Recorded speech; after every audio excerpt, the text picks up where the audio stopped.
Welcome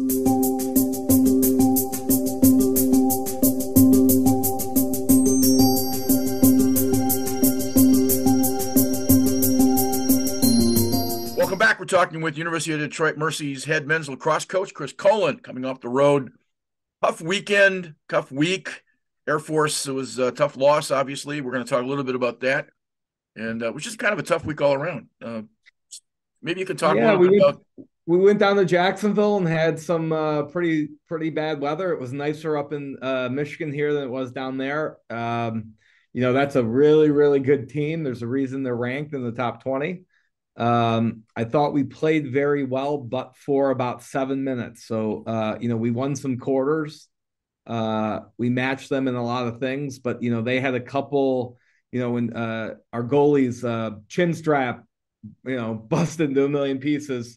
That kind of sent us into disarray. You put the backup goalie in, and Tyler's a great goalie, but you get put in with zero notice on an equipment issue, and all of a sudden 4 quick fast break goals. In this league, we're used to kind of having some moments where we're not ready to play, and the other team has a couple minutes where they're not ready to play. That's kind of a MAC thing. When we kind of have those moments, the other teams don't have them, and it puts us into a bad place. So I was actually really pleased with Jacksonville. I thought they played really well. They executed a plan. If we would have hit some shots early, where we hit some pipes and things, that it would have ended up being a lot closer and a pretty good game. So I was really happy with that effort going into that. We flew home on Thursday morning. Had about 9 hours at home and got back on a plane and went to Air Force, and it went from about 70 down to about 30, and we had about 5 inches of snow. They got the field cleared, and Air Force going all week without a game, and us having that kind of travel plus a game on a Wednesday. I made some issue with our conference. I didn't think it was really fair for our kids. We played really well in the first quarter, but at elevation and having that midweek and them not having a midweek put us at a real disadvantage, and we sure as heck paid for it. So kind of an embarrassing loss, but I thought the kids really tried their hardest. But it was a very tough situation, and sometimes when you feel with the amount of travel that puts one arm tied behind your back, I think Air Force not having a game that week probably tied two hands behind our back, and I'm hoping moving forward that the Atlantic Sun Conference does a better job with scheduling. Well, short of having one place where all games are played, like they might have done in the PLL during the pandemic, you're stuck with two teams east, and you're obviously stretched from east to west, probably 2,300 miles. So travel is always going to be an issue. So my Right. question is, do you stick the schedule in computer and let it spit it out and is a random kind of thing, which is what they do in the Big Ten, or unlike the SEC, where they actually sit down and kind of figure out what makes more sense? And so my point to you is, or my question to you is, could they do a better job of scheduling it since there is travel involved for everybody? Well, they did, and my concern is that they made an exception for Air Force for missing class, which is pretty much a pretty weak. It's weak on Air Force, and it's weak on the conference for allowing it. The current conference administration blamed the old conference administration for it. But again, there's they spit it out, but then there needs to be a little bit of consideration for everybody. I think they just considered Mercer Air Force and moved it for, we're all missing class. I had a bunch of engineers missing math, Calc 2 exams that they got to take at 8 o'clock in the morning today. So that should be a consideration for all of us. And again, I don't like to make excuses, but that was, I don't think we might have, I don't know if we would have beaten Air Force if we were on equal footing with travel and midweek games. We probably would have lost, but it sure would have probably been a different score. Okay, if you're from Jacksonville, if you fly to Colorado and stay overnight instead of flying back to Michigan, get back onto the plane and get another day, does the climatization help a little bit? Yeah, I'm not. Well, I can just tell you what happened was we took direct flight home. We got to do our laundry, and we went from 85 degrees down to 30 degrees. So we got to change our equipment and stuff like that. So that actually worked out. To fly directly on Thursday morning we would have had to split the team up into about 5 different groups. When you're traveling with 40 some guys, right? Like the way the planes were already filled by, 4 months out when the front office did the booking, we had to do multiple connections and multiple flights. So that was just a recipe for lost equipment, lost kids, things like that. We had more planes than we had coaches that we would have had to be on.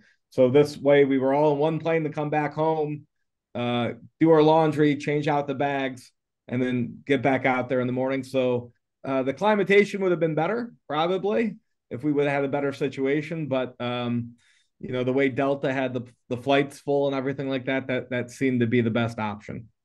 The old days, you used to be able to take a travel team on the road for, say, football. You could dress 105 at home, or I think 95 at home, but you can only take 60 on the road. Is it Yep. feasible to have a 28-man traveling squad and not take the 42 or 3 and save some money and be able to travel a little easier? That's just not fair to the kids. I don't like travel rosters. I think every kid works just as hard. So to leave kids home, that's not really I think, professional sports is one thing, right? But and big time football is another, I guess. But I think at our level, every kid works just as hard, right? They put all the same time in, so they deserve at least to go and be part of the team. And we say one team, one family. That goes against one of our core values, right? To break up the family in the middle of for a travel situation to save a couple bucks. So, while we had a travel roster for this game, I'm not really happy about it. That's just what they set for me as a staff and our budget. So, I necessarily, and again, when you have 100 guys on the football team, that's one thing. But I think on a lacrosse team, it's such a close unit that they all should probably go at every chance he can go. I guess what I'm asking from a pragmatic standpoint, if you had a smaller team and you could perform better, you still stay with the integrity of making sure everybody goes? Or is that just one of those, it's a hard, you flip a coin on that question? Yeah, I think again, we probably only had 29 guys play, right? And we had 34 go. So again, but the other side is you're a couple injuries away from that going deep, going deeper than that. So I just think, these kids put the time in, so they deserve to be part of it. And I think we're stronger as one unit than we are breaking it up. So that's just my thought after years of doing this.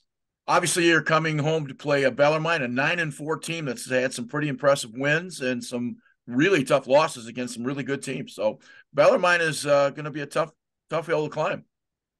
Yeah, we've gone back and forth with them. We've had a couple good years against them. They've had a couple years against us. It's kind of like we ebb and flow at opposite sides with wins and losses with them. They got a great attack unit. It's a lot of fun to watch. So we're gonna prep the best we can. It's gonna be our senior day, so a lot of the guys have put a lot of time in. It's gonna be their last time playing at Titan Field, so we're gonna be riding that emotion. And it's a regional opponent that we recruit against, so we'd like to do the best we can, and we're gonna plan and prep the best we can and hope for some good weather for the second time all year. I mean, we got home here and it's already snowing. So I guess it was a wonderful weekend of weather that we didn't get to see. So, yeah.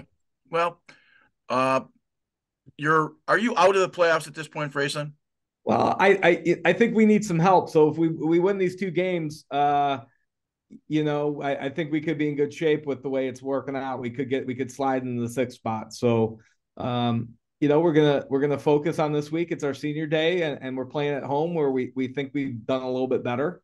So we're gonna put a great plan together and go at it. Right? No one likes losing at home, whatever the consequences are. And then we go to Cleveland State, which is our kind of our big rival in the conference. Right? So it's a pretty heated game. So we got a lot to play for, and I think we can still get in, depending on some wins and losses. We have to have some things go mathematically right for us. But yeah, if we win 2 games, we're in good shape.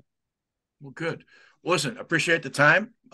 Again, tough week. Got some good things to look forward to. And the good part of the next couple of weeks, you only get to play 1 game a week, which helps a ton. Yeah. A little more practice time, although, like you say, you're practicing and playing on an 80-degree day on a Saturday, and all of a sudden today, as I'm looking out my window, it's snowing again at the 16th or 17th of April. So it Yeah. makes it tough to I don't figure things out. I don't mind midweeks, but I'd sure like to have an opponent that also had a midweek, right? So Right. that's only fair. And with when you're talking conference play, that should be something that should be taken into account. Good. Well, Chris, thank you for your time. All right, thanks, man. Welcome back to the University of Detroit Mercy's Lacrosse Conversations. We're talking with John Losey, the Titans' longtime 5-year play-by-play broadcast genius. I think he's one of the best in the Midwest doing the games. John, no, I do. I think you do a great I job. appreciate And that. we're talking briefly about coming off a tough weekend. I just got a chance to talk with Chris Colin. Air Force has a chance to spend an entire week getting ready for the Titans coming in after they'd been at Jacksonville. And Chris made some complaints to the league because of the kind of travel, and it is what it is. But it's a tough loss at 20-8, and the game on Saturday coming up against Bellarmine is basically make or break. Yeah. Yeah. No, that going to Air Force, period. Regardless of what your team makeup is going to be difficult with the altitude and then giving them everything was in their favor. And I was fearful of that game right from the onset, and you could see it. And, and the kids hung in there early, right? I mean, it was a 2-2 game, Titans got off first 1-0. But you just knew. I automatically thought back to where we did our game against Robert Morris. Or Utah. When's the real Utah team going to show up? And that was the exact same thing I was thinking for them. And then you see what happens. I mean, they scored 14 straight goals. I mean, I've never seen anything like it. The weird part of the ASUN is that you've got obviously Air Force in Utah. Go east as far as Robert Morris. I mean, it's spread out. You've got teams in the South. So somewhere there has to be some complement to scheduling, and Wednesday, Saturdays is, I don't know who schedules or if they stick it in a computer, but there has to be a better way to travel in that direction, especially when you're coming back from Jacksonville. And then the other part of the discussion, we talked a little bit about maybe a travel squad so that, you can reduce the cost to fly to Denver in this particular case on Thursday instead of coming back to Detroit. But then you got kids out of school, and there's all those arguments. It's, as Chris points out, that's one family. But it is going to be a long-term problem if they don't figure out some kind of solution. For sure. And in the end, when you throw that adversity at a team, the better team with more talent is going to win. I mean, you're not going to have a team that's going to travel all that much and then somehow miraculously pull out an upset victory. And that was evident, on Saturday for the Titans. But I think it's a bigger. I mean, this is just my opinion, but I mean, I don't see the long-term play here of keeping the ASUN the way that it is. I mean, you just can't do it. I mean, that's got to be split up. I mean, we got to look at it geographically.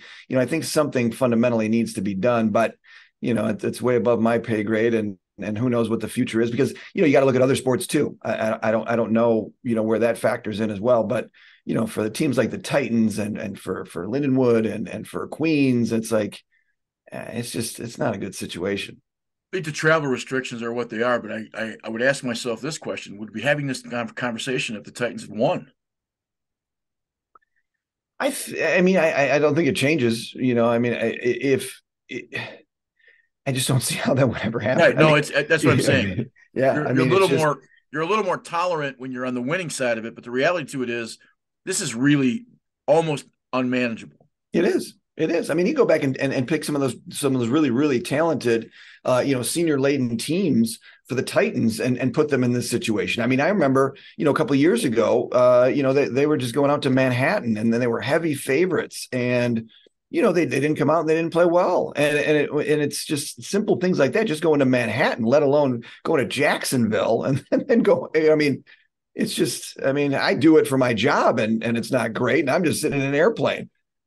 I think the bigger question becomes, is the expansion of the SEC and the Big Ten and the Pac-12 right happens as universities are looking for more national recognition. They're not thinking on the lower level sports, not being football and basketball and hockey, maybe baseball. They're not looking at regional programs like they might have. Think of the MAC. Think of some of the other conferences that you can think across the country. The WAC, the Western Athletic Conference, where it's, if you're flying from Cheyenne to, Northern California, it's an hour and a half. It's not a 4-hour flight. So Right. you got to wonder at some point if the regionalism doesn't come back just because of cost. Yeah, I think it has to. I mean, for the betterment of lacrosse. I mean, for the betterment of the lesser, revenue, non-really revenue generating sports. But I think this is a bigger discussion that you and I could have on another Sure. channel or another day, Sure. to talk about, the future of college athletics and what that looks like. So, but for teams like, the Titans and as I mentioned, those other ones, it's like, I don't know how that works. Well, we'll get off of this and we'll talk briefly about 9-4 Ballerman coming into play at noon on Saturday at UDM. Our And last game. it's going to be a tough game for them again, because again, they've had some really good victories. They've played some really tough. They've had some tough losses and played some really good teams in playing those losses. So this is another, I think, uphill climb for the Titans. Yeah, I mean, you look at Bellarmine and they beat Air Force, 2 weeks or last week, right? And so Air Force came to them and they beat them and they played very well and they're very well coached. They kind of recruit the same type of kids. You got a lot of kids from that Louisville area, St. Xavier and Trinity. And so, they play well as a team. They've got good discipline. They've got, don't make a lot of mistakes. And so it's going to be tough. I mean, the Titans have played well at home. We've seen them. We saw a half against Marquette early in the season. We saw the win against Robert Morris.